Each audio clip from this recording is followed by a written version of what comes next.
We might be looking at a slate of Jimmy. Well, let's save it for the discussion. Yeah. Woo. Ooh. Third Degree, the Third Degree Net Podcast. Third Degree, the Third Degree Net Podcast. Third Degree, the Third Degree Net Podcast. Third Degree, the Third Degree Net Podcast. Third Degree, the podcast, is brought to you by Soccer90.com. Shop Soccer90.com for all your soccer gear. FC Dallas, North Texas Soccer Club, U.S. Men's National Team. Man, they got everything. Jersey, scarves, tees. Soccer90 has what you need. Check out all the latest arrivals and gear at Soccer90.com. Use code Third Degree at checkout. 3RD, D-E-G-R-E-E. At checkout, 20% off your order. Some exclusions apply. Well, hello there, FC Dallas Curious fan. Welcome to episode number 202 of Third Degree, the podcast. Hi, it is me, Peter, hanging out first with the bearded one, Dan Crooke. Howdy, Dan. Hey, 212, isn't it? 202. Just what did I say? You said 212, 202. Oh, 212. Ah, that's why. That's why I'm an idiot. It's late. And I ran into a big wall today, and I'm a little loopy still. So. And you knocked me the fuck over.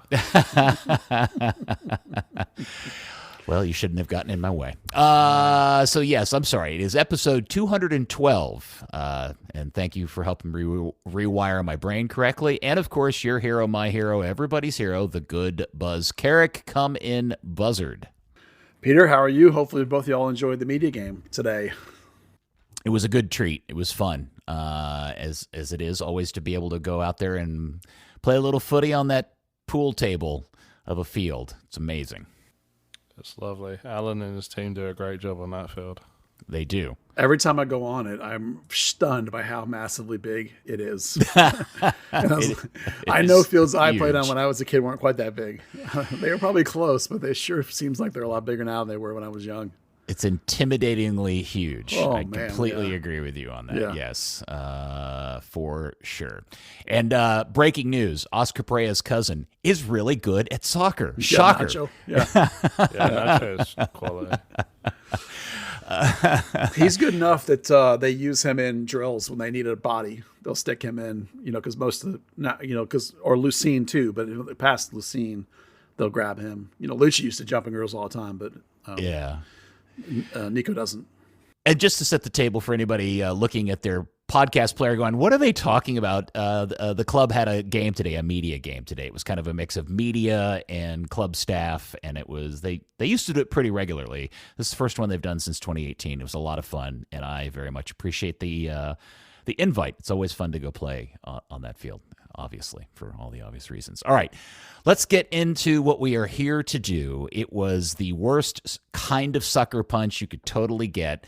Dallas playing very well, owning a 1-0 lead against their nemesis in the Texas Derby. Houston and the Dynamo get the very late sucker punch and tie the game 1-1, and that is the sourest sister-kissing result you could possibly have, Buzz. Yeah, it's a weird feeling because, as the coach pointed, everybody else pointed out, they got 7 points out of 9 on the week, which is a good week, but it was a bad finish because even though Dallas, I thought, in terms of not possession of the ball, but in terms of game control, which is something this particular coach is big on, they really did a good job, I think, controlling that game. However, a few too many corners given up late, and Houston is actually pretty decent at corners, and they got one.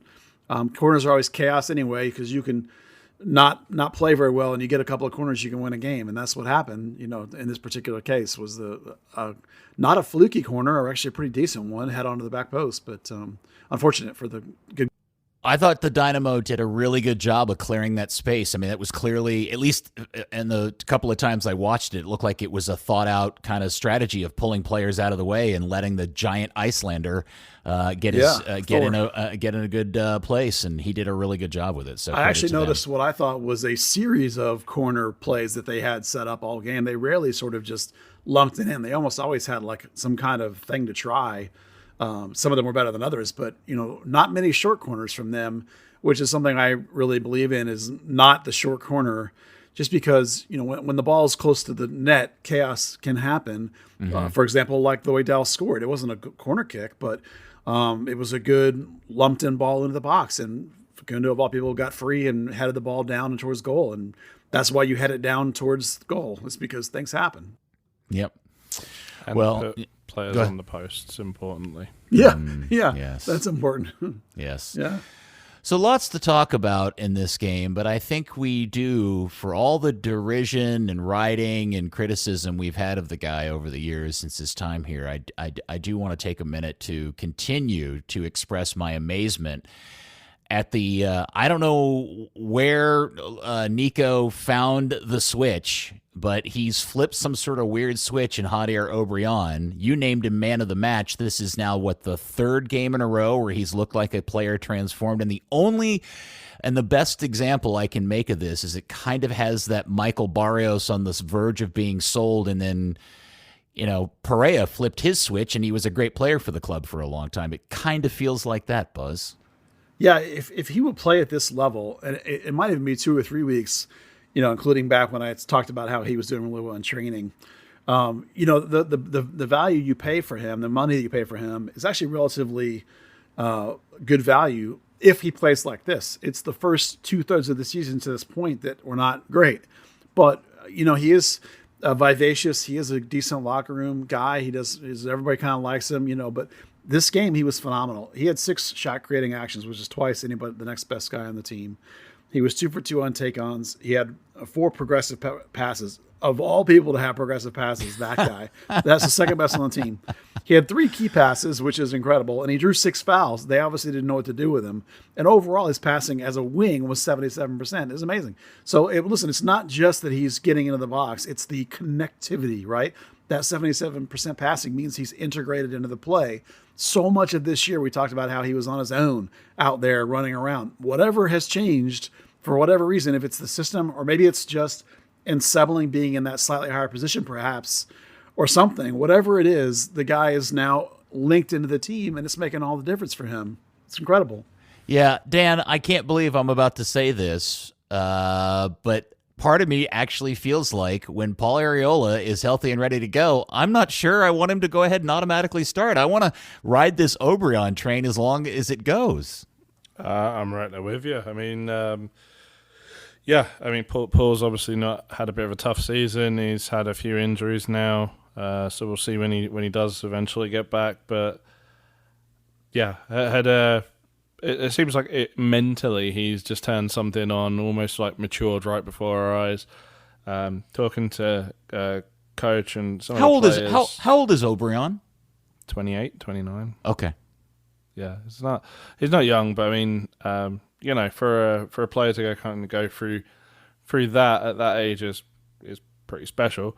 Guys were just talking about, here he's one of those 100% trainers, and that he, no matter what his place in the team is, that he's putting the same work in, and couldn't really be drawn out to say, actually, yeah, we asked him to do this, and suddenly he's reacting really well. Everyone just kind of wanted to praise his presence, whether he's on the bench or on the field.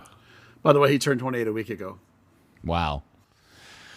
Well, it's just weird because he's been such a frustrating player to watch in his time here. Was this his 3rd season, I think? Yeah. Yep. So he's just been so endlessly frustrating. It's a real pleasure to see him actually connect and be a part of the team. And really a real credit to him. It's coming at a really critical time considering both Leggett and Arriola are injured. So it's pretty critical that he stepped up and did his thing, and that was really good.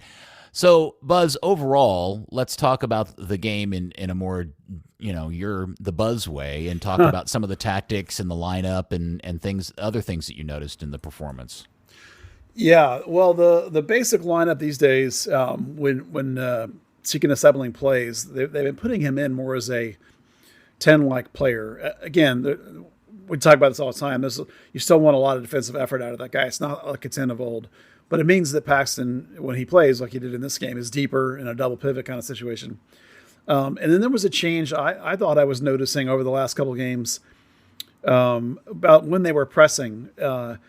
And depending on the team, they still want to do high pressing. Now, most people think that this team presses a lot, and they don't. They're not a volume press team, but they're really good about timing what they do. And against Houston, and this was my question on the media call today, was about why they were doing what they did against Houston, which was they sort of sat back off the fullbacks and the center backs. They still did allow a press from time to time, but what they were trying to do was block passes into the central part of midfield. That was mostly effective, and they really tried to ramp it up in the second half in particular. Now, Hector Herrera still had a large number of touches, and he had a fair number of passes into the box, but I went and looked, and most of them were on corners and set plays. His actual, on the ground connected passes into the box was only 2. So that's a really good job on a guy that had 71 touches and is the fulcrum of their team. And then Coco Carrasquilla, who only had 27 touches on the game, he spent most of the game. He's a really good player if you've never watched him. He spent a lot of the game running out to the side of the midfield trying to find the ball because they couldn't get it to him. And to hold him to even that small of touches is a really good performance. So what I called it in my breakdown was a second line press, because what they were doing in their mid-block is they were setting up right in front of midfield with their 2 lines and trying to deny those passes. And the minute the ball came out from the back to that middle line, they would press down and try and not let those guys turn. And if you get a turnover in that part of the field, then if you're Dallas and you're a team that likes to rapidly transition back the other way, you're in great position to make a 20-yard run and you're in the box. So it was particularly effective against Houston in terms of A, stopping the way Houston wants to play, even though Houston had a decent amount of the ball, and B, putting themselves in good chances. They had good opportunities in terms of this team, in terms of volume. Coach did lament that maybe they didn't quite convert them at a rate he would have liked, and he feels like they left a little bit on the floor in terms of offense, in terms of getting the shots on the goal, other than Jesus, of course, who's really good at that. So it's sort of an interesting change to watch them do that and not have their press be quite as high in this game and make it more about the denial of the midfield, which they did a pretty good job on, because that's Houston's best part of their team is that midfield. One of the things I was happy about with Houston being in town is that fans got to see Hector Herrera, who I love to hate kind of guy, because man, that is a real good demonstration of a world-class midfielder. That guy's got some silky, amazing moves. There was that one move where he just pushed the ball past Paxton. And it's very rare you see a player do that against Pomacall, and he did it with the greatest of ease. It was I enjoyed watching him play, as much as I hate to say that. What's funny is how particularly garbage he was last year too. At the end of last season, not wanting to get hurt before the World Cup, I guess, or maybe he was trying to get his coach fired for whatever reason. Last year he was utter trash, and this year he's a really good player. I don't know if he's worth $5 million, but he's really good. But the funny part, you're right about people liking to dislike that guy. I remember when they announced Hector Herrera, my wife was like, Hector Herrera? I hate that guy. And most American fans, that's that guy from Mexico, right? I was like, yeah, I hate that guy. Yeah. People do dislike him. But, I don't think it's like a personal thing. It's just the nature of the rivalry. And he's such a combative player. Great to have on your team, and you hate playing against him. Dan, you know what I'm talking about. There's just every once in a while you see a player and his body language on the ball and how he plays with the ball, and it's just another level, and it's almost something you identify super quick. And I think he has all of those attributes to his game. For sure. I mean, he's been the place he's been for a reason, right? Yeah. That's what an Atletico Madrid player looks like right there. So. All right, well, I guess I have gone a long way at pissing everybody off at saying nice things about a Dynamo player named Hector Herrera. If you kind of make him sound better, then the draw sounds a little better. Say that again? If you make them sound better, then it kind of makes the draw sound a little better. Yeah, no, it was absolute. I mean, it's funny because we've had such a weird run of results with this team, because we've had games where they've won a game and we're like, man, they did not play well and got lucky. And then they've had losses, I guess they've had a loss where they've, got bullied about a little bit. And to have a game where they actually feel like they played really well and end up getting sucker punched at the end on a team that didn't even create like 0.05 XG or whatever it was, kind of hurts. And so, especially because it's Houston, right? Especially because it's Houston. Especially. Yeah. I mean, it didn't help. They dropped in. They kind of dropped lower and lower. I know Buzz is going to talk more about formation, but just the trigger point of when they started to put themselves on the back foot was a little bit too early. 20 minutes out, suddenly it's okay. Yeah, we'll just try and defend a lead instead of pushing on. Didn't. All right, Buzz, you want to get into that? The whole substituting players out in the 53rd minute thing? Right. Well, there's two problems. I'm sorry, here. 70th minute thing. Yeah, there's two problems that display, and I'll talk about both of them.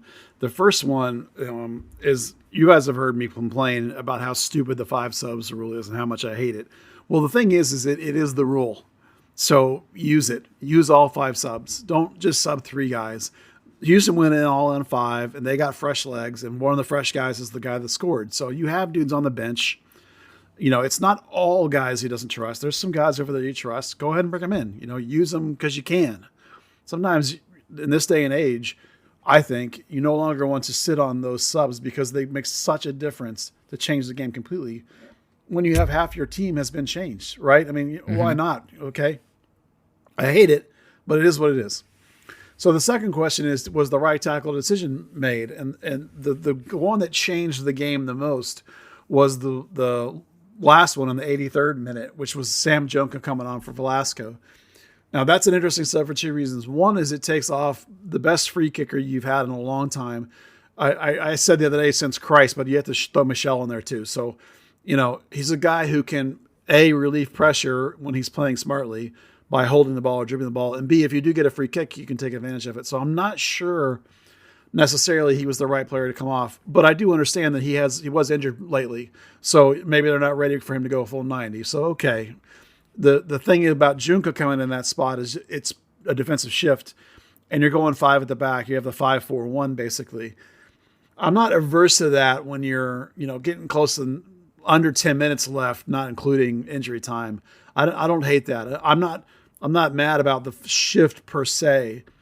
What does annoy me about this team when they do shift, and this is something I'm going to bring back from the Newcastle game. And Peter, I think I messaged you guys in the group, or maybe it was in the Discord, about what a waste of time that Newcastle game was against, who the heck was that? Just like 2 days ago when they had 85% possession. Or Leicester, yeah.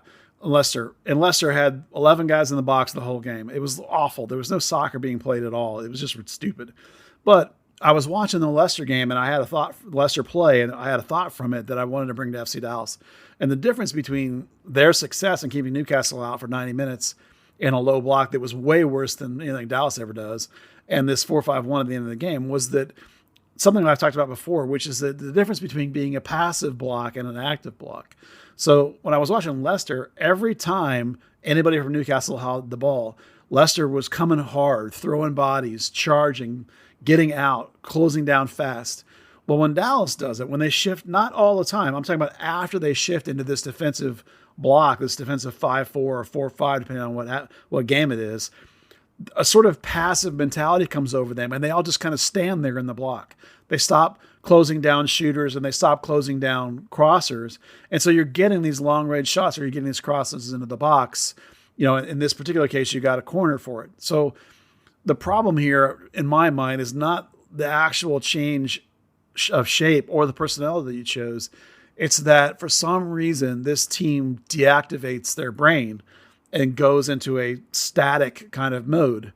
So I've talked about this all season. You can defend actively. Those two things are independent thoughts. You can play defensively and still be playing actively. And that's the thing that dropped off. And that's why they lost, in my opinion, that's why they gave up the goal, was because of this failure to play in a progressive manner, even though you're defending, if that makes sense. Hopefully it makes sense. No, it does. Buzz, Dan, got any thoughts to that? Just really, like I said before, just any kind of shift they wanted to make just felt premature. Felt like it was just asking for trouble. Houston were really, I thought Houston were very smart with their subs. Reacted immediately to the goal with that triple change. Just kind of, it wasn't throwing on for the sake of throwing on by any stretch of the imagination. Well, I also think, Buzz, this is a byproduct of the roster, and it is interesting that Nico makes the subs that he makes, and we're not seeing a lot of the, we're not seeing some of the depth. Well, there probably isn't a lot of depth, to be fair, and maybe he recognizes that more closely and accurately than we can because we don't see it on a day-to-day basis like he does. Well, at the time of the last sub, when he only brought in one guy, you still had on the bench Jose Martinez, who's supposed to be your guy, right? Right. Why is he not coming in? If you don't want to change shapes, why not bring Kamungo on for Velasco? We've seen Kamungo work his tail off. We know that guy can press a little bit. I know there are guys over there you're not ready to bring in, like Norris, Endele. I sort of understand that, but you used Corsa the other day, so maybe you're not totally averse to using him. I'm just thinking that, when you're talking about the 83rd minute of a game and you're going to shift formations, and the other team's becoming more and more active, or even if you don't want to shift formations, sometimes just being fresh and bringing on guys with some energy, it's when Siki would come on if Siki wasn't starting right now, right? So you can use other guys in those roles, giving Martinez 10 minutes would not be a big deal, Give Kamungo 10 minutes and say, you better run your tail off and press the ball for 10 straight minutes. Do not let anybody get comfortable. He could have done that easily. And that would have helped, I think, keep them on a progressive mindset. I'm not sure if taking out Velasco doesn't say to your team, oh, we're not going to dribble out anymore. We're just going to stand here. Mm-hmm. You know what I mean? So maybe I'm overhyping that. I get tired of watching people not step out and close down crosses and shooters in these late game situations. That's, to me, that's a bigger deal than just where you're standing and what formation it is. Well, I also think it's it's the long-standing concern about this team's inability to create a lot of chances and not finishing their opportunities. For all the praise for Obrian's performance, he still missed. I felt, look, there was a moment early in the game where he hit that ball, that one-timer, and hit the crossbar. That was this game, wasn't it? It was the Houston game when he hit the crossbar, wasn't it? Vancouver and Houston, yeah. Yeah, and I was crushed for him because he was in the right spot, and I felt bad, but he also missed another opportunity, I think, later in the game that you wish he had done better with, and Velasco, we all love the kid, but he's not producing a ton right now. He's coming off of injury, and I think he's still trying to get back in form and everything, and so, look, they played very well considering the guys they had out on the field. I think, to your point, Buzz, they kind of switched off like they have on occasion at the end of the game, and Houston took advantage of it with all the subs and that giant Icelandic guy who who did a really nice. By the way, that's a draft pick, that's a good finish. And I gotta say, it's really, really weird seeing Ben Olsen on the sideline for Houston. I really was distracted by that all night on television. That one of their real dilemmas, and if you read their follow their team at all, you'll see that they have this dilemma where they're overpaying Sebas Ferreira, who's a relatively static center channel 9, and they have this dilemma because Thor is a draft pick getting paid jack squat, and he's super active and mobile, and which one of those might better fit their team as a big talking point. And they seem to play better with Thor in there. So they got everyone has problems in this league, but in the end of the day, look, up to this point in this season, Dallas has I'm not a big fan of the XG necessarily, but they have a non-penalty XG under 1. So on average, their play says they should have just under 1 goal a game. Point being is that if you all the time are giving up a goal, which is, by the way, is a pretty good rate because they don't give up 2, 3, 4 is the thing. They're keeping their average really low. If you don't get that second goal, if you don't put that game away, in the end, that's what kills you. And there's multiple chances they had to put that game away and they didn't do it. And we talked about that when North Texas did the exact same thing. They should have been up 4-5 and didn't against Houston. And this is the same thing with this team. This game should have been 2 or 3 and over. And maybe that's why your mind flips off at the end of the game. It's like, man, we should have won this thing by running away. Why is it even close? And that's part of the question. Well, and I'm sorry if you said this. That also is only the second point they've gotten all season on the road, Houston. Yeah, they're not a great road team. That was a big boost for them mentally. But oh, sure. Yeah. But you're right. As good as Obrian's playing, we knew the Areolas had a really tough year. Legette's having a really tough year. We like what energy Siki brings, but he's not necessarily going to get you a large number of stats out of that same position Legette plays, who's not doing it either. And Velasquez, you say, is a little up and down right now because of the injury or whatever. But, if it weren't for Jesus carrying this team, this thing would be in really horrible shape. And unfortunately, that whole conversation about Paxton came up again on the national level when Joe Lowry wrote a paragraph about that. Oh, poor Dan. Doesn't he want? Do you know what he want to talk about this? It's just no. It was one of those things you see and you're just like, oh, that's unfortunate. Well, yeah. The problem is that he mentioned that Paxton's mobility has been limited by his injury. And I'm like, man, you're not watching Paxton play then, because Paxton's mobility is not limited. No. Paxton, there was a time 2 years ago when he came out of the surgery that his mobility was a little limited, but not now. He's back to his old self. His box-to-box work rate is phenomenal. His energy is phenomenal. Yeah, and I think a lot of what he's describing in the written word is him watching highlight clips and looking at stats. And what I tried to stick up for Paxton on Twitter and just said, hey, look, you got to watch the guy weekend. You got to see the games, all of it, to really understand why he's not a 6 and why there is so much more to his game than he and Matt Doyle give him credit for, because they don't watch him play as much as we do. And if there is a reduction in stats this season from last season, that has more to do with the team in general than anything going on specifically with Paxton, in my opinion. Well, some of that is an adjustment because he's not the free 8 anymore. That's now Legette. The very end of last season, Legette took over that role and Paxton became a deeper player. That's why they traded Brandon Cervania. So this is a reason why I wanted to bring up the topic of not as Paxton as a 6, but the idea that this 4-2-3-1 might be the way forward. It's no secret that coaches said this too, and we said all the time, that they're not getting enough, statistically speaking, out of Legette or Paxton, either one as the free guy trying to get into the box. You're not getting enough goals and assists. So potentially, by using that double pivot, which they've done since they've started playing Siki, although it's for a different reason, that double pivot allows you to bring Paxton back into a deeper 8 position, which probably is more dialed into the way he really plays that box-to-box play. You're not asking him to be a 6 back there. He's still an 8, but it's just a deeper spot. Right. What it does is it rotates the other 8, the free 8, into more of a natural 10-ish type position. It frees him up even more. It allows him to get higher position and get into the box even more. When they're using Siki and Jesus, they're almost taking turns, like slashing into the box from that position, almost like a double off striker, if you want, in a way, to think of it that way. I do wonder if that might not be the way forward, because whether it's Siki or whether it's Legette or whether this winter, that's now when you go get a real 10 or something, not a 10, you know what I mean? So that ability to play that double deep underneath, it also takes a little bit of a burden away from the pure 6, Cirio or Facundo, by having Paxton back there to help out, because he is a good defending 8. So it may line up better for this team to play that way going forward. It'll be fascinating to see whether when Siki is dropped eventually, because Legette's back and Legette makes a lot of money and Siki doesn't, whether they shift that formation back or they stick with it this way, because it seems to be working fairly well, in my opinion. Yeah. Well, with the draw, Dallas continues to hold on to and love 4th place on 22 points, now behind St. Louis, Seattle, and LAFC, respectively.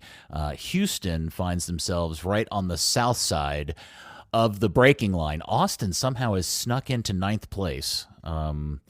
Did they win the other day or something? Did something happen to Austin?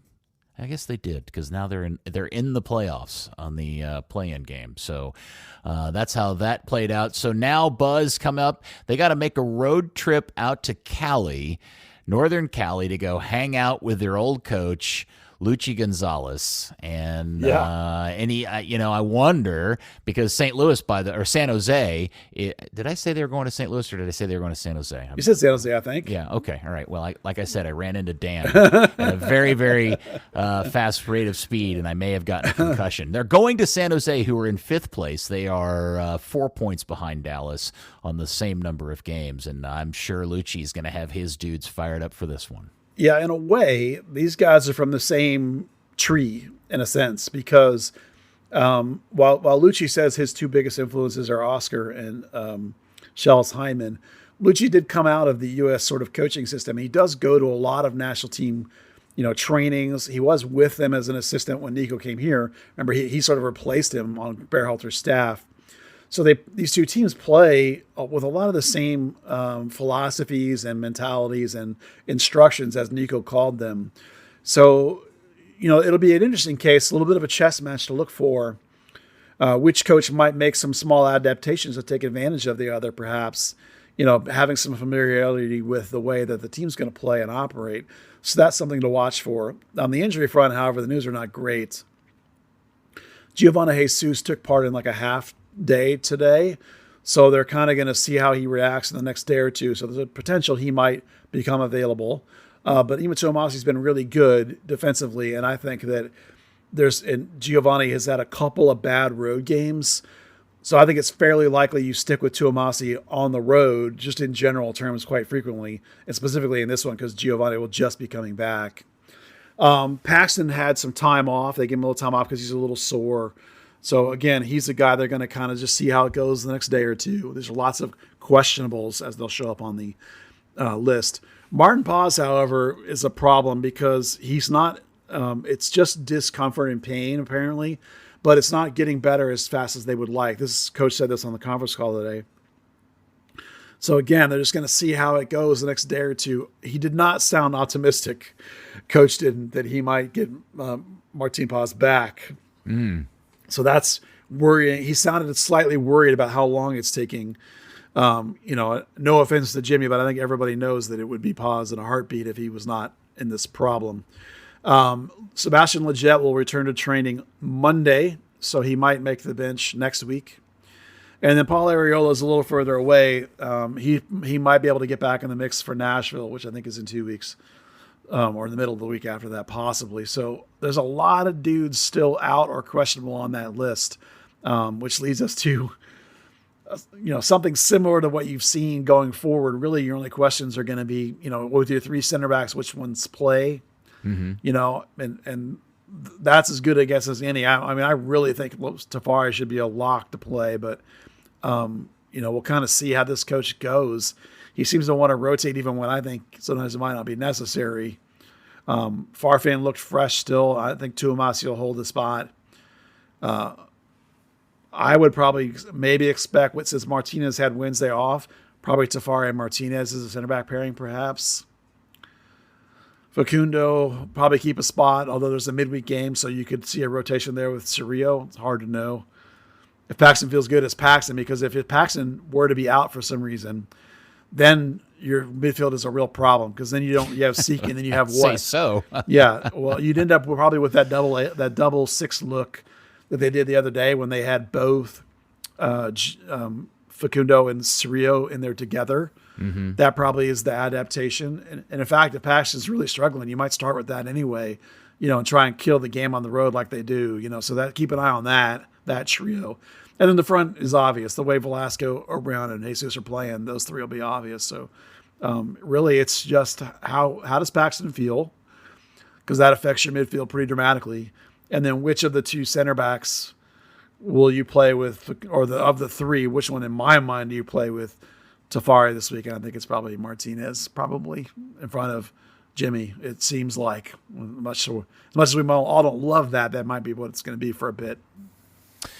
In mentioning Martin, it's been a good day for fans of Martin, because the club dropped a really awesome video, him talking about how much he's fallen in love with North Texas and how friendly everybody is. And then we also saw that he donated a chunk of dough to El Matador for whatever TIFO project they're working on. And he's really ingratiated himself to the fan base, and that's great to see. It's unfortunate that he's injured. Hopefully he'll get well soon, because howler here or there aside, I think we've all enjoyed his addition to the club. Yeah, my favorite bit on that video was how much he enjoyed being the man of the match with the cowboy hat. Yes, thing. yeah, waving cool the cowboy. that Yeah, that's really cool. So that's worked out. That's worked out really, really well. Okay, so San Jose this weekend. That game Saturday. I think, what is it, 9:30? Oh man, it's gotta be the late game. I'm sure it is. It'll be a 7:30 local. Yeah. So. And it'll be on the Apple TV doohickey that you either love or hate, apparently. Mark Followell on the call. Good old Followell on the call. That's all. Yeah, that's great. Not the free game, by the way. It's on regular MLS Season Pass. I listened to the local call on the Apple TV thing. It's such a great feature, and I will report back that they have made some significant improvements on the audio quality. It doesn't sound like two guys sitting in a box anymore. There is some crowd noise piped in. The only sound problem is poor Garrett, who appears to be calling in on a cell phone from Siberia. But I'm sure they can work on that. So I was pleased to hear the difference. It's fun listening to those guys instead of the national thing. I love that feature. Apple's done a killer job in including that on the platform. All right, let's see. So there's that. Let's see. What else did we want to talk about here today, Buzz? Justin Che, it says here on the run sheet, written in red crayon, started game one for the U20s. Oh, that's right. Yes. Yeah, they played a three-man back line, like a 3-4-3 that was very modern and very flexible. It was shifting all the time. He was the right center back, and Jogo, our old friend, was the right back, which is crazy because he's a left back. In the second game, they went back to a 4-3-3, and Jogo went back to the left back. It was obviously just a tactical adaptation. What's amazing, really, though, is that how advanced their tactics were for a U20 team, which is usually a collection of just kids you're bringing together. It really is obvious what a difference it is that all those kids are now pros by that age group and have been pros for a while. It's quite impressive, really, watching the level of tactics. It really is exciting as a fan of like U.S. soccer, how good they are. Like against Ecuador, the first game, I was like, this Ecuador team sucks. They had nobody that was anywhere near as good as the U.S. players. It's Ecuador, man. They got legit dudes on that team, some of whom will be pros at the highest level, and the U.S. just rolled them. Well, it should have been 5-0. It was ridiculous how much better the U.S. was than Ecuador across the board, and that really is pretty remarkable. Well, the only play that I've seen from the Ecuador game is Jogo's banger. I mean, that goal he scores in the 90th minute to win it is a fantastic goal. Yeah, anybody would be proud to hit that, winner or not. And I have not watched the Fiji game, and although I read that it should have been a 11-0. It was even worse, yeah. And they didn't, I guess they weren't able to convert, or they weren't finishing quite as well in that particular game. So the other guy we should talk about, probably not from that, but is Dante Seeley, who we talked about, he might be coming back. Jean PSV is playing in something called the U21 Premier League International Cup. I have no idea what it is. And despite the fact that Dante's hardly played at all this year, all of a sudden he's playing all the time. And they actually won the thing, and he scored a goal in their win in the final. So I do wonder if all of a sudden at the death he's not going to rally and save himself at PSV, but or is it too little too late? But it's interesting to see him finally being active and doing some good, because if he does come back, that bodes well that and Shea looked great. I mean, he looked really fit, because we talked about how he hasn't been playing. So he looked fit and played almost the whole game last time and looked pretty solid. So it's good for a Dallas fan to think, okay, if those guys do come back, maybe they actually are going to be able to contribute pretty quickly, which will be a nice addition.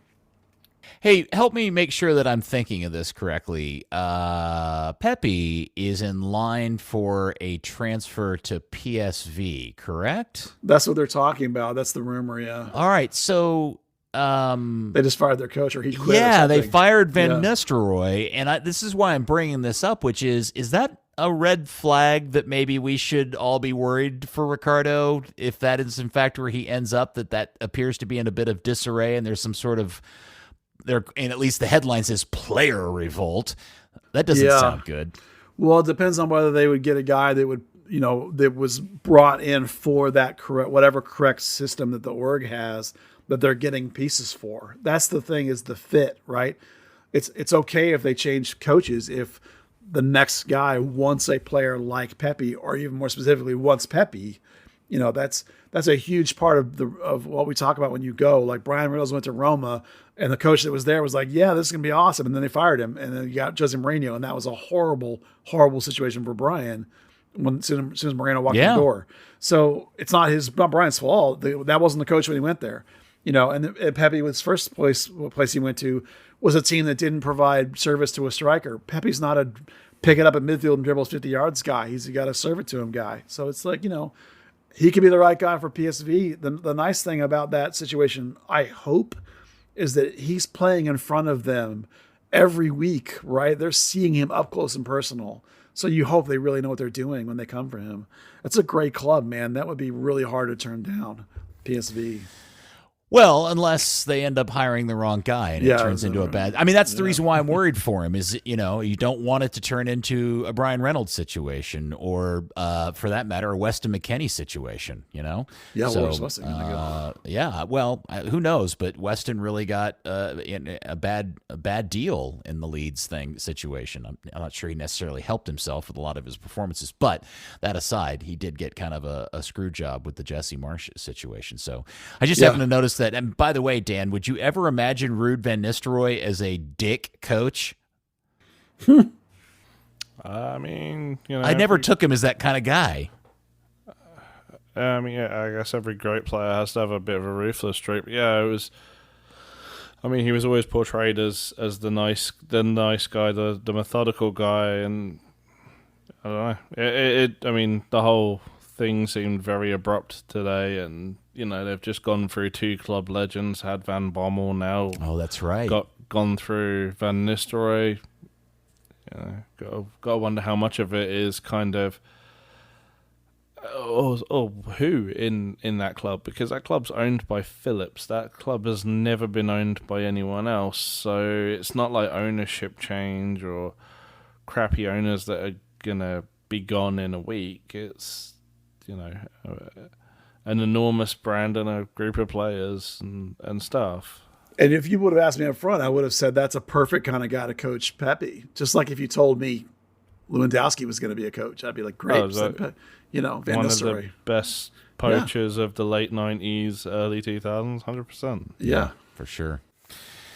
Yeah, well, okay, we'll keep an eye on that as the transfer window. So when is it? The window opens July 5th, Buzz? Yeah, 5th. Yep. Yeah, so what do you have any sense that Dallas is actively pursuing things? Yeah. The stuff I hear behind the scenes is that they are definitely actively trying to make moves. I still get the feeling that basically it's probably going to be one big one, because I'm not counting really like a Che or a Sealy coming back is like, that's not what I mean by a move. I mean going out and getting a guy. I think they can get one guy at a high price, at like a TAM kind of price, like in around the DP level, slightly above the DP level. I think right now you can do one. You have to clear more salary to do more than that. I think is the impression I'm getting from various people I talk to. So. For me, that guy is still a left center back, prime of career guy. That's right now in terms of getting up to a higher level. But I would love to hear what you guys think. Dan, you go first, please. I mean, I don't think the needs have evolved too much from the off season. Obviously, the centre back situation seems a little more urgent, maybe than we thought. We're seeing Siki step up a lot with the first team, so is another rate a massive need if they are going to play a double pivot? How much, in that 3-2, 4-2-3-1, then how much of a need does a 6 really become? Is it a case of you can deal with Faku's passing and Edwin's defensive work, or how much do you then need to rely on a singular player to handle that? It's funny. I would, in theory, I think I agree with both of you that center back is probably it. But there's a big part of me that believes that they are still missing something in midfield. And I know they've dumped a lot of money in midfield with Leggett in particular. And I don't know if the lack of production is a byproduct of the system or if it's the players or maybe a combination of both. But there's a part of me that thinks, man, if they could just go get themselves a real baller in midfield to replace and to really take over and be a little bit more and add some creativity that I think they're missing in that position somewhere in that midfield, I think that would help a ton. But whether that comes in the form of just an absolute pass spraying, ball winning six, or if it's somebody a little bit more attack minded, I think it just comes down to who's available out on the market and how much money they're willing to spend. But that's kind of where I land on it. I don't know how much of the tactical aspect comes down to the Jets' performance. Obviously, we know there's a lot going on in his personal life. You think Siki put in assists in consecutive games. Yes, he's playing more of as a 10, and it's kind of pushing Paxton back. But Paxton and Leget's way of playing was kind of a give and go. Whoever's in the better position goes forward. Whoever isn't sits back. And more often than not, that was Paxton that was kind of making the tracks back, leaving Leggett closer up front. And he just wasn't really producing the numbers. It wasn't, his final third delivery wasn't really there. And I think we've just seen a couple of games where Siki, from maybe more of a defined version of that role, has been able to produce a couple of nice assists out of really not a whole lot. Peter, I don't disagree with you about your assessment of the midfield. Some of the things I say about the need is how much I think they'll be flexible, how much flexibility they'll have, and how much money they have. I think you can do a TAM level left center back at a price point between like 700, 800, 900,000, kind of where Martinez is, and fit that into your cap, as it currently stands. Whereas the kind of player you're talking about, which I don't disagree with, they have a need for that. Mm-hmm. Those players are much more expensive. And when you get to this next winter, then you're going to get into questions like, does someone come in for Jesus? Do you keep Jimenez here when you have probably his whole cap hit next year, I assume, and he's on $1.2 million, total.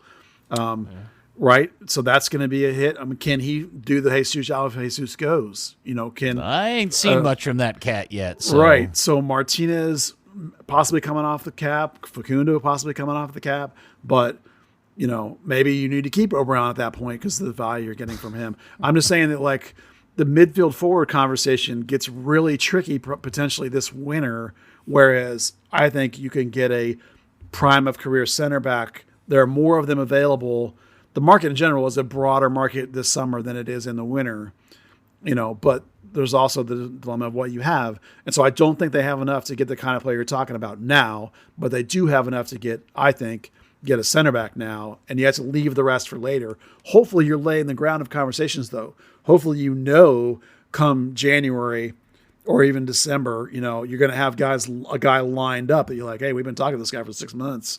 Mm-hmm. Maybe it's a guy that's out of contract, so you can have those conversations now. Or maybe it's an agent that you're laying the groundwork with for a potential buy at a price you can afford.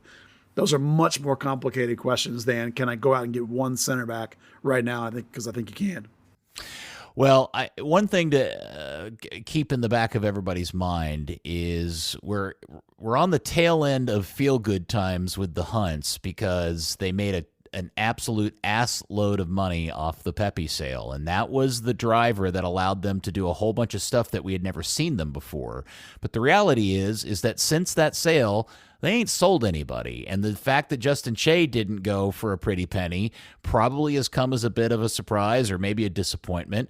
And it won't surprise me to see this thing kind of shift back towards the pre-Pepe manner of operation until they make the next sale, because that's just how I think Clark Hunt runs things, right? He's just gonna, if he's got a pile of cash to spend because he just made a lot of money off a kid, he's gonna do it. But until he gets that next pile of cash, when that pile of cash goes away, until they can replenish it, they're not going to start spending their own money. I just don't think they're going to do it. Well, let's look at the 2003 class is Pepe's class. So you've sold him already. And Jogo you didn't get and he left. But that's also Che and Nate Seeley, which, by the way, probably will go down as the greatest class in this club's history. Both those guys potentially could have sold and did not. So still is possibly true for them. That class also has Colin Smith which is of lesser value but still value. But then once you move past those couple of guys, 2004, remember, as a class I said was way down. It's just Antonio Carrera and that's it. There's nobody else from that class. And then 05, you get into your Pickerings, who they let go, which is fine. But Tariq Scott and Nolan Norris were signed, right? So those are your next two, but they're not really into the mix yet where you can showcase them and potentially sell them. Tariq Scott, obviously, the injury maybe cost him this season in those terms. And then past that, you're getting really young kids. That's where you get into Matthew Corcoran, who they let leave to Birmingham, and Alejandro Urza, who they've just signed. So there's a couple of kids in the academy that are worth signing still that are in those age groups. But beyond what's already gone, Tanner, Pepe, there really isn't anything left other than Dante or Che or maybe Antonio Carrera. Those are really the only guys right now you have that might have value to sell. So you might be looking at a window where it's almost by choice that you have to kind of just keep some guys for a little while. I'm not totally averse to that. I'm not averse to keeping guys, because I think they sold too many, frankly. I really wish Tanner would have been here still. It's hard to block his way, but I think he's a piece that would have been better here for this team than it was getting rid of him. That dude's living the life, Buzz. I know. He won that deal. Yeah, he did. He did. I mean, maybe the missing piece is Chris Kappas, who should have been here. The league screwed FC Dallas. So maybe that's, Well, I think the point to all of this is just to kind of set expectations for the fans, which is don't assume everything is all, the way that the Hunts operated post Pepe is now the new normal, right? It's that they gotta replenish and refill the cupboard of cash before they're going to start going out and spending $9 million on a guy like Velasco. Well, they will get a couple of decent pieces if Pepe moves again, if he's transferred, if Reynolds is transferred again, or if Richards is transferred again. All three of those guys will get you a trickle down. You're not going to get 20.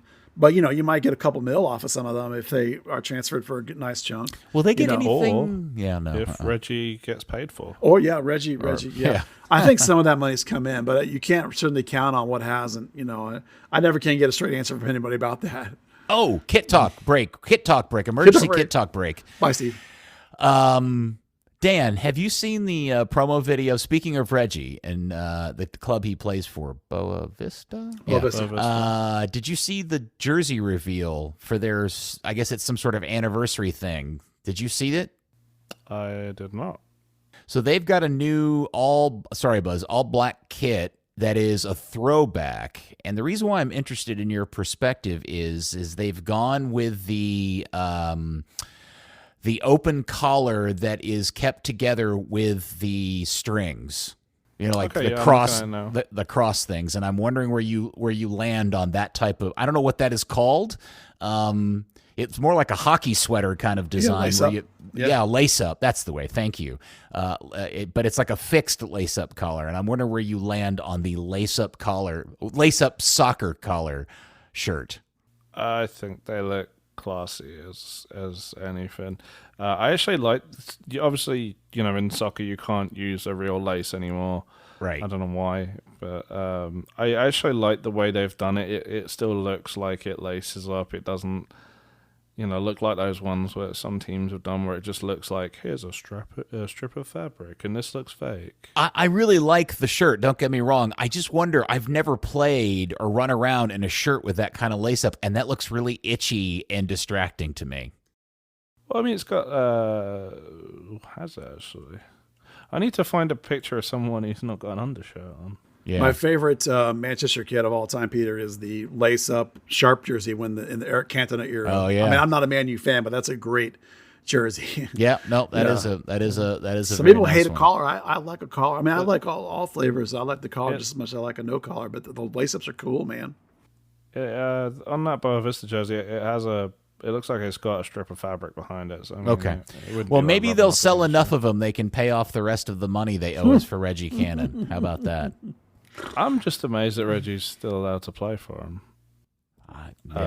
You would have thought this would have been like a court of arbitration for sport thing, and Reggie's not allowed to play until that money's in. But I don't know. Maybe the club also doesn't want to do that to Reggie. Who knows? All right, sorry, I distracted us. Emergency kit talk session over. Where were we? I forgot. What were we talking about? We were talking about potential sales of guys that might trickle down some money. Pepe or Richards or Reggie for that matter. If he were sold on, they get some money from him. According to Google, his contract runs through this same time in 2025, so he's not going anywhere. Okay, 2 more years with them, basically. Well, we'll see as you said, the window opens on the 5th, and then we'll see what happens after the season in terms of shedding players and bringing new players in. That was a kind of a thought I had the other day about where do they sit on what they're willing to spend. And it could be a volatile winter, honestly. It depends a lot on Jesus, how much he wants to be here or not. Because if he's in the conversation for, leading the league and scoring again and being an MVP, if he's in that level of conversation for a second straight year, people are really going to start to dial in on him and come for him, my opinion. And then eventually someone will bring in a number.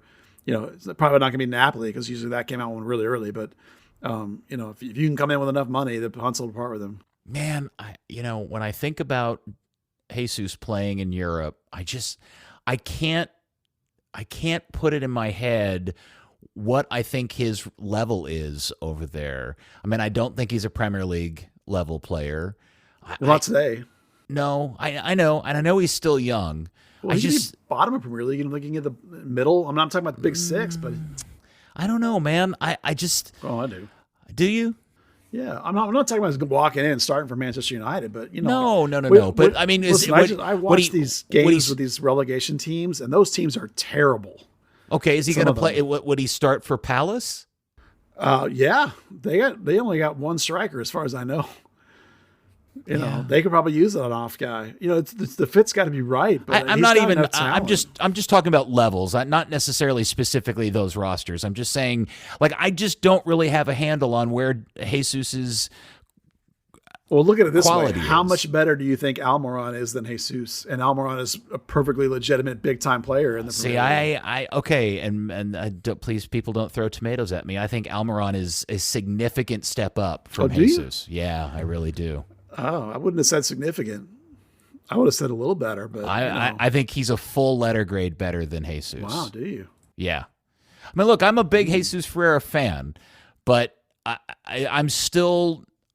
He scored a lot of goals, but I'm still confused as to where he fits on a lot of teams, and I don't know. And his finishing isn't always as nice as I want to see him do it. And plus, Almiron plays a different position, right? He plays wide, so it's hard to compare. I would tell you, I think that Jesus is actually a phenomenal finisher, and that you don't give him enough credit. His finish, his shots on goals to goal rate is like 3-1. Okay, 3 shots on goals, and it's a goal. That's remarkable. He doesn't blast them over. He doesn't blast 20 over the top.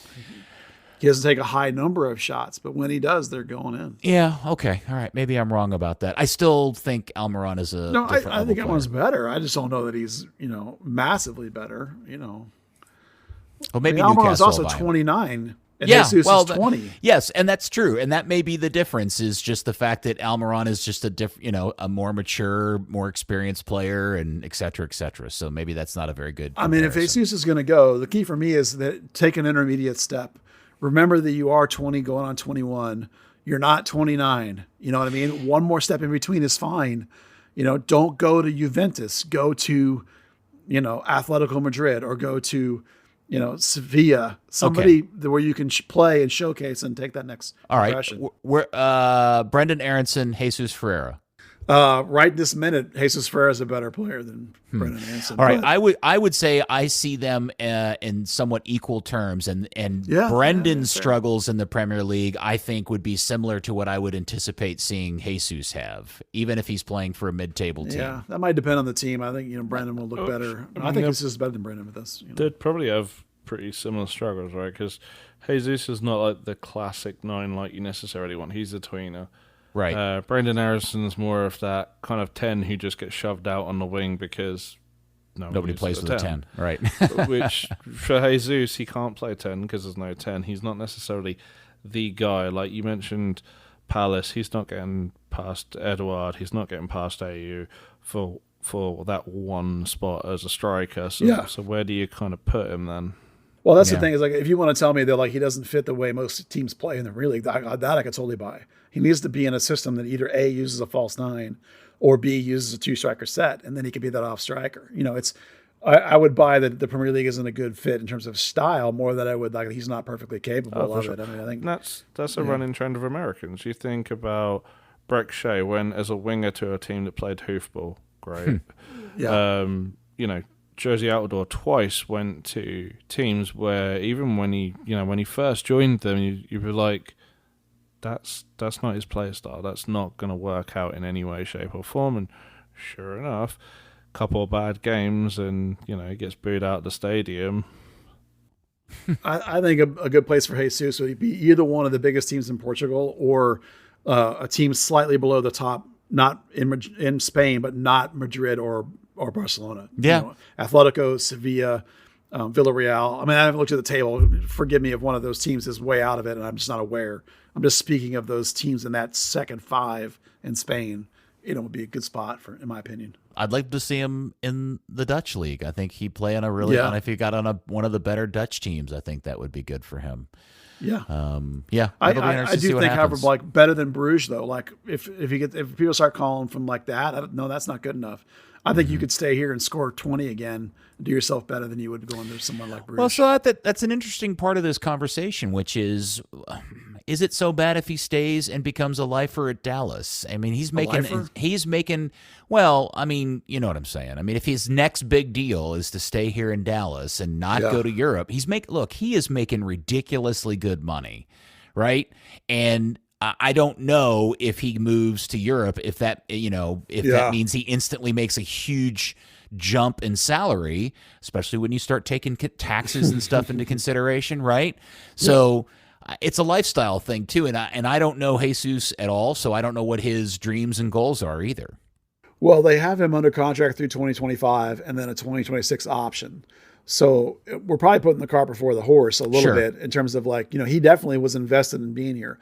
But, if you're going to twice back-to-back be in the conversations of leading the leagues and scoring and being an MVP type player, he wasn't, but he's in those combos, and you're 20 years old, there's a point at which somebody comes in with a big chunk of money and the Hunts may not be able to say no. Is he still really only 20? Yeah. This year he won't be eligible for the 20 under 21 list. But last year he was, so he's. I'd have to actually look and see specifically what. Yeah. But I think he's 20 going on 21. It seems like it's been a lot longer than that. No, I lied. He's actually 22 now. Okay. So last year he was eligible because he turned 21 in that season. This year he turned 22 in December. So he's 22 all this year. It doesn't change the fact that he still has 6 or 7 years of top play before he'll start to lose it at 29, 30, 31, start to tail off a little bit. But he's got a very, very high soccer IQ, so it may be that like a 22-year-old guy that's led the league or in the mix of the league's leading scorers, maybe the kind of guy that comes and gets a check. When you have a guy from Napoli talking about how there are these diamond players in MLS that are way better than that league and then mentions Jesus Ferreira by name, maybe that's not the right situation or the right guy. But it means there are people out there that have that opinion of him, like we don't hear that kind of conversation about Paxton like we do Jesus. So it just makes us wonder, like, when does that big call come? It might be at the end of this year if he has 20 goals again. Well, I'm sorry you didn't get to go to training today since the weather was bad at that particular time. Yeah, well, I'm not going to go stand in the rain, because they stop training. They go inside, they go to an indoor facility, and then I've driven an hour each way and I'm stuck there doing nothing, so. Maybe I'm soft. I'm sure the FC Dallas Curious fan understands, Buzz. Well, thankfully, they always have these Zoom calls nowadays, so I still get to talk to Coach. That's perfectly fine. Yeah. All right. Dan, anything else you'd like to chat about today? Nah, just beat up from that game. You're a total baller, my friend. And by the way, thank you for the Luton shorts and socks. Much appreciated. My pleasure. Enjoy the orange. I will. I'll send you naughty photos of me sporting them later on. Yes. Buzz, anything else you'd like to throw out there before we shut up shop for the night? No, not really. I did want to raise the question that we talked about during the show of the 4-2-3-1 specifically because North Texas has now shifted and has played that for like a couple of games. So it makes me wonder if maybe there's a bigger philosophical shift happening, is the one reason why I wanted to talk about it. So I just thought I would mention that it's like, it's, you know, when other groups in the organization start reflecting that potentially, that's always been a shape that Dallas has played up and down their system. But to see that shift at North Texas is slightly more interesting, particularly because they keep using Nolan Norris in midfield as a 6 or an 8. Oh, really? Yeah, which is, it's related to the fact that they don't know where he's going to stop growing yet. You know, he's still young enough that he's still maturing physically. So they don't know how tall he's going to be or how quick he's going to end up being. So they're trying him in these other positions. Plus, playing in the midfield pushes his ball play. He's already really good with the ball at his feet, but this is even more so. You know, it puts him in a box in terms of being able to pass and read and stuff. So it's really good for him. So I just like seeing it. Well, I mean, you know, if you're going to try him out somewhere, I mean, he's potentially the best passer on the team as it is. So yeah, makes total sense. He looks like a 13-year-old in person up close, by the way. I saw him today. I said, I think that's Nolan, but maybe that's Nolan's little brother. He was one of the media game coaches today, along with Tariq Scott. And I did have to laugh. He's kind of, you know, they wanted him to go and meet everyone that was playing, and then like, oh, hey, what's your name? What's your name? Oh, hey, Dan. The Norris clan, by the way, is hysterically obvious when they come to games. They're like they're all identical little ducklings, the little blonde ducklings, like 5 or 6 of them following around their parents. It's really funny to look. To spot. Oh, the Nolan family. Oh, they all look exactly the same with that bright blonde hair. Like the soccer Targaryens. Yeah, they look like the clones. All of them. Doesn't matter. Targaryens. Male That's or female. Awesome. That's fantastic. I love that. They're good. Lovely people, but you know. Yeah. Well, it was a fun day. So there you go. All right. Nothing else. Going once, going twice. Well, Antonio Carrera's with the U20s, but don't expect him to play. His whole family went down there, though. They were in the stands. They keep showing him on TV. That's kind of fun, but. That is fun. He probably won't play because he's number 2. Which is I have been in the stands when all of them have been sitting together. Antonio, this was several years ago when he was still, down in the youth system, and his brother Nico. Yeah. And then however many other brothers there are, it seems like there's an entire soccer team of them, and they just seem like the coolest family and so supportive of each other. It's fun to see those guys. The sister plays for the ECNL FC Dallas, and she's like an all-state level player, really good player. The youngest brother is also a keeper, Juanito. He plays for the U14s, I think, also a keeper. Whether he's actually got anything or not will depend on how tall he gets since he's a keeper. If he ends up being 5'10", it won't. But both of his brothers are really tall, so you never know. Yeah. Fun family. Third Degree, the podcast, has been brought to you by Soccer90.com. Shop Soccer90.com for all your soccer gear. FC Dallas, North Texas Soccer Club, U.S. Men's National Team gear. They got everything you want. All the big clubs in Europe, jersey, scarves, all the clubs in MLS, tees. Soccer90 has what you need. Get it all at Soccer90.com. Third Degree is the code, 3RDDEGREE. 20% at checkout. Some exclusions apply. All right. Well, thank you, guys. I appreciate both of you. Thank you, Dan. Thank you. Thank you, Buzz. Thank you for coming and hosting, Peter, even with your concussion. That's exactly how I feel. And thank you, FC Dallas Curious fan. We will speak to you next week on another episode of Third Degree, the podcast. Yeah, I've got nothing. Third Degree, the Third Degree Net Podcast. Third Degree, the Third Degree Net Podcast. Third Degree, the Third Degree Net Podcast. Third Degree, the Third Degree Net Podcast.